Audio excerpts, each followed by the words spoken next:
Bonjour à tous. Aujourd'hui, apprenez à connaître Dieu. Attache-toi donc à Dieu et tu auras la paix. Tu jouiras ainsi du bonheur. Notre amour pour Dieu, c'était dans Job 22, verset 21. Notre amour pour Dieu devrait nous permettre de trouver un réel plaisir à découvrir quelle est sa volonté et à la faire. Ainsi, nous serons chaque jour mieux préparés à devenir des vainqueurs, des exemples de la puissance que possède la grâce céleste pour élever et ennoblir les hommes. Le Christ a été tenté en tout point, comme nous. Cependant, il remporta la victoire.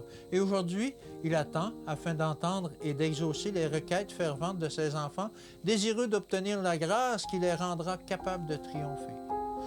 Soyez corrects avec ceux avec lesquels vous entrez en contact. Vous serez alors corrects envers Dieu. Louez-le pour sa bonté. Vous serez ainsi ses témoins et vous vous préparerez pour vivre en compagnie des anges. Vous apprenez, ici-bas, la façon de vous conduire dans la famille du Christ au ciel.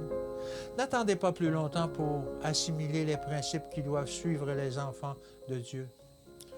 Nous sommes ici-bas pour imiter le caractère du Christ, pour nous familiariser avec sa bonté et son humilité. Vous avez tout pleinement en lui. Colossiens 2, verset 10. Par la patience, la bonté, la tolérance, nous devons montrer que nous ne sommes pas du monde, que chaque jour nous apprenons les leçons qui nous rendent aptes à entrer à l'école suprême. Quand les rachetés de Dieu seront appelés au ciel, ils ne devront pas laisser derrière eux les progrès qu'ils auront réalisés au cours de cette vie en regardant à Jésus. Ils continueront à apprendre à connaître Dieu toujours mieux. Ils emporteront leurs acquisitions spirituelles dans les parvis célestes, ne laissant rien sur la terre qui soit d'origine divine. Quand les livres des cieux seront ouverts, chaque vainqueur se verra assigner une place et une responsabilité dans le ciel, selon les progrès qu'il aura faits sur cette vie. Les fils et les filles de Dieu sont incités à persévérer dans le but de triompher en comprenant mieux chaque jour qu'ils doivent se laisser guider par le Saint-Esprit sur le sentier du bien et de la justice. Leur service n'est pas un faux semblant. Chaque jour, ils constatent qu'ils doivent retenir fermement jusqu'à la fin l'assurance qu'ils avaient au commencement. Lorsque l'un d'entre eux se détourne du droit chemin, le Saint-Esprit, agissant sur lui, l'incite à confesser son erreur afin que les autres soient mis en garde contre cette même faute.